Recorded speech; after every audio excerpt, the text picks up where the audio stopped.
सर्वप्रथम सर्वांना श्री स्वामी समर्थ. स्वामी महाराजांच्या कृपेने तुमच्या सर्व चांगल्या इच्छा पूर्ण होत ही स्वामींचरणी प्रार्थना करते आणि आजच्या व्हिडिओला सुरुवात करते.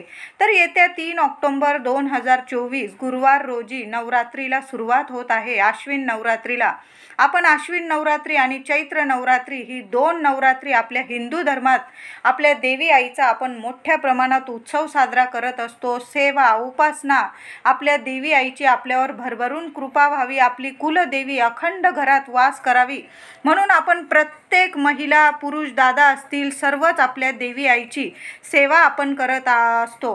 तर या 3 तारखेला 3 ऑक्टोबर ते 11 ऑक्टोबर असे नवरात्रीचे 9 दिवस आलेले आहे आणि 12 ऑक्टोबर शनिवार रोजी विजयादशमी दसरा आलेला आहे. तर आपण नवरात्री असू दे, दिवाळी दसरा असू दे, या सर्व सण वार येताच आपण सर्व महिला आपल्या घराची साफसफाई करत असतो. साफसफाई करताना ह्या अशा गोष्टी असतात ज्याकडे आपलं दुर्लक्ष होतं. काही वेळा आपण वरच्यावर साफसफाई करतो आणि बाकी गोष्टी तशाच ठेवतो. या गोष्टींमुळेच घरात अलक्ष्मी येते, दरिद्रता येते आणि नकारात्मकता कायमची टिकून राहते. तर नवरात्री येत आहे महिलांनो, आपल्या घरात ही कामं ही गोष्टी ह्या नक्की करा. तर पहिली गोष्ट म्हणजे घरात काही ठिकाणी कान्या कोपऱ्यात तुमच्या घरात जर सिमेंट वगैरे निघालेलं असेल आणि तिथून सारख्या लाल मुंग्या किंवा काही कीटक वगैरे येत असतील, त्या जागेवर आपलं दुर्लक्ष होतं. आपण म्हणतो जाऊ द्या, नंतर आपण काहीतरी करूया, कोणाला तरी बोलवूया आणि मग तिथं नीट करूया, सिमेंट वगैरे भरूया, प्लॅस्टर करूया. तर असं करू नका. आपण देवी आईचा उत्सव वर्षातून एकदा साजरा करत असतो. देवी आईची सेवा आपल्या हातून नवरात्रीतच खूप प्रमाणात जास्त प्रमाणात प्रभावी सेवा आपण उच्च कोटीच्या सेवा आपण नवरात्रीत आपल्या कुलदेवीच्या करत असतो. तर या गोष्टींकडे सुद्धा दुर्लक्ष करू नका महिलांनो. तुमच्या घरात जर अशा ठिकाणी मुंग्या वगैरे येत असतील, कीटक येत असतील, तर त्या जागेवर टॉयलेट बाथरूम असू द्या, कुठंही सिमेंट वगैरे निघालेलं असेल, टाईल्स तुटलेल्या असतील, तर नवरात्री येण्याआधी तुम्ही तिथं सिमेंट निघालेल्या ठिकाणी तुम्ही स्वतः लावून घ्या किंवा कुणाकडून तरी ते काम करून घ्या. छोटं मोठं काम पण बऱ्याच आपल्या घरात समस्या निर्माण करतात. छोटे छोटे किडे तुमच्या घरात येत असतील, मुंग्या येत असतील, तर नवरात्र येण्याआधी हे काम नक्की करा, ह्या गोष्टी नक्की करा. हे बारीक सारीक कामं नक्की करून घ्या. घरातील गळके नळं बदलून घ्या.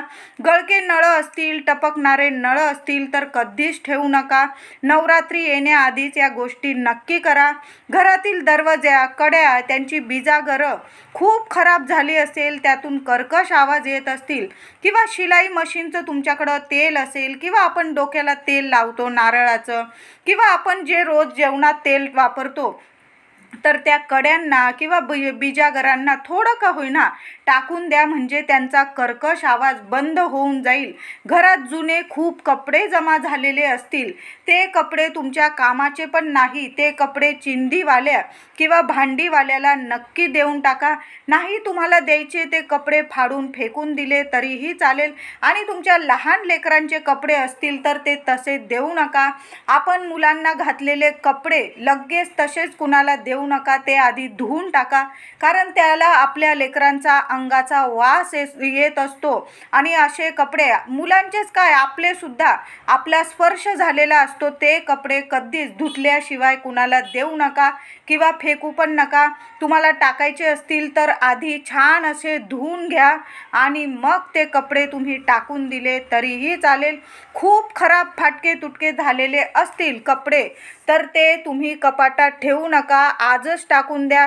फाटलेले परकर असतील, गाऊन असतील, जे आपण 4 दिवसात वगैरे बरेच वापरले असतील, चांगले असतील तर मी म्हणेल वापरा, पण नसतील चांगले तर देऊन टाका तुम्ही, नाही तर फाडून फेकून दिले तरीही चालेल. कुणा गरिबांना वगैरे देऊ नका. चांगल्या अवस्थेत असतील ते कपडे तरच कुणाला तरी द्या, नाही तर तुम्ही टाकून दिले चिंधीवाल्याला किंवा भांडीवाला येतो, भांडीवाली बाई, तिला देऊन टाकलं आणि एखादं नवीन भांडं घेतलं तरीही चालेल.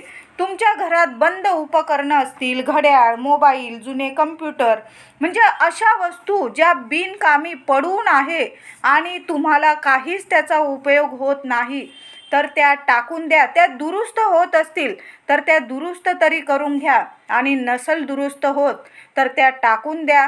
कचरा भरण्याचे सूप असेल खूप, आपण या छोट्या छोट्या गोष्टींकडं आपण बघत नाही महिलांनो. कचरा भरण्याचं सूप आणि ते तुटलेलं असेल तर ते टाकून द्या, आणि नवीन कचरा भरायचं सूप नक्की आणा. तुमचा कचरा भरायचा डबा म्हणजे डस्टबिन तुटलेला असेल तर तडा गेलेला असेल तर आजच टाकून द्या, आणि नवीन डस्टबिन नक्की खरेदी करून आणा. तुटलेली काचेची भांडी असेल, आरसा असेल, किंवा चिरा तडा गेलेले तुमच्या क्रॉकरी असतील तर फेकून द्या. मी म्हणेल तुम्हाला हाताला वगैरे लागेल. काही वेळा आरसा असतो कपाटाचा वगैरे, त्याला चिकट पट्ट्या लावून त्यात बघितलं जातं, तर आपल्याला दुहेरी म्हणजे दुभागलेलं कधीच बघू नका. आजच तो बदल या गोष्टी नक्की करून टाका. तुटलेल्या चिरा गेलेले आरशात तर आपलं तोंड मुळीच बघू नये, यामुळे आपलं दुर्भाग्य सुरू होतं. म्हणून असा आरसा असेल तर मी म्हणेल सरळ टाकून द्यायचा आहे. स्टीलची, ॲल्युमिनियमची तुमच्याकडं भांडी असतील, अगदी जुनी असतील आणि त्याला तडा गेलेली असतील तर नक्की मोडीत देऊन टाका. नवरात्री येण्याआधी या गोष्टी नक्की करा महिलांनो. या छोट्या छोट्या गोष्टीत आपण लक्ष देत नाही, आणि यामुळेच आपल्या घरात नकारात्मकता रुतून बसते, आणि मग आपण म्हणतो आपण देवांना म्हणजे हे देत राहतो की देव आम्हाला पावत नाही. आम्ही एवढ्या गोष्टी करतो, एवढं देवधर्म करतो, पण देव आम्हाला पावत नाही. ते लोक बघा त्यांचं किती चांगलं होतंय. पण या गोष्टींकडे आपण दुर्लक्ष करतो, या छोट्या छोट्या गोष्टी. पण बरंच काही संकटांना आपल्याला सामोरं जावं लागतं. म्हणून नवरात्र येत आहे, आपल्या कुलदेवीचा उत्सव आपल्याला आनंदाने साजरा करायचा आहे, उच्च कोटीच्या सेवा करायच्या आहे. म्हणून या गोष्टी महिलांनो आधीच करा. छोट्या छोट्या आहे पण बरंच काही तुम्हाला देऊन जाईल यातून. तर जुन्या गाद्या असतील, बेडशीट अगदीच फाटलेले असतील, त्यातून वास दुर्गंधी येत असेल, सरळ फेकून द्या. चप्पल बूट तुटलेले फाटलेले असतील तर टाकून द्या. काही घरांच्या बाहेर अक्षरशः म्हणजे चप्पल बूटचा तो स्टँड असतो. घरात राहणारे 3-4च लोक असतात, 4-5, आणि तो स्टँड इतका गच्च भरलेला असतो. विनाकारण फाटलेले, तुटलेले, तडे गेलेले चपला वगैरे शिवून ठेवलेल्या, त्यावर धूळ बसलेली अशा चपला बूट असतात जे कधीच कोणी घालत नाही. तर महिलांनो आपल्या घरात सुद्धा स्वच्छता करा, आणि आपल्या घरात सुद्धा या काही गोष्टी करायच्याच आहे. इथूनच आपल्या घरात, आपल्या उंबरठ्यावरूनच आपल्या घरात माता लक्ष्मी येत असते, आणि उंबरठ्या बाहेर जर अशा गोष्टी नकारात्मकता निर्माण करणाऱ्या जर गोष्टी तुमच्या घराबाहेर असतील तर तिथून लक्ष्मी माता आपली कुलदेवी कशी बरं घरात येईल. म्हणून महिलांनो आजच तुमचा चप्पलचा स्टँड असेल स्वच्छ करून टाका. ज्या चप्पल बूट लागतात तुम्हाला त्याच ठेवा, आणि बाकीच्या नको असतील, नाही घालणार तुम्ही, त्या सरळ टाकून दिल्या तरीही चालेल. अंथरूण पांघरूण असेल नवरात्री येण्याआधी धुवून टाका. आपण अंथरूण पांघरूण 4 दिवसात वगैरे वापरलेलं असतं, तर असे अंथरूण पांघरूण असेल तर आजच मी म्हणेल छान असं धुवून टाका. खिडक्या दरवाजांचे पडदे असतील धुवून टाका, कारण मासिक पाळीत वगैरे हात लागून काही वेळा आपली लहान मुलं काही वेळा येता जाता त्या पडद्यांना हात पुसतात. तर नवरात्रीत येण्याआधीच या गोष्टी महिलांनो नक्कीच करा. तुम्ही म्हणाल या ताई काय सांगताय, आम्ही या गोष्टी करतोच, पण मी फक्त तुम्हाला आठवण करून देत आहे. घर कसं पवित्र असायला पाहिजे, म्हणून घरातील प्रत्येक गोष्टीवर घरातल्या गृहलक्ष्मीचा हात फिरला पाहिजे. म्हणतात ना, हात फिरे तिथे लक्ष्मी वसे. जिथं जिथं आपल्या घरातल्या लक्ष्मीचा हात फिरत असतो तिथं लक्ष्मी माता नक्कीच अखंड वास करते. म्हणून या गोष्टी आता नवरात्री येण्याआधी नक्की करा. ऑफिसला जाणाऱ्या महिला असो किंवा घर सांभाळणाऱ्या महिला, नवरात्री आधी या गोष्टी आपल्याला करायच्या आहे. घराच्या कान्याकोपऱ्यात घराच्या महिलेचा हात फिरलाच पाहिजे, तरच घरात लक्ष्मी माता धावत येते आणि आपली कुलदेवी अखंड वास करते.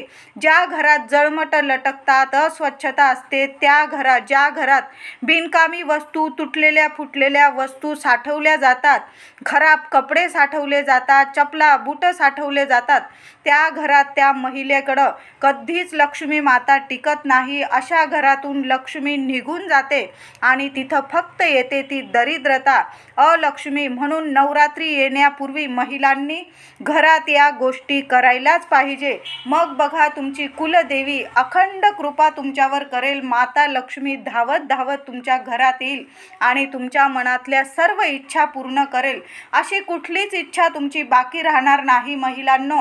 नक्की घर, गाडी, बंगला, मुलांची प्रगती, सर्व इच्छा तुमच्या मनातल्या पूर्ण करणारा आता उत्सव, आपला सण, नवरात्रीचा सण येत आहे. तर या गोष्टी करायला विसरू नका.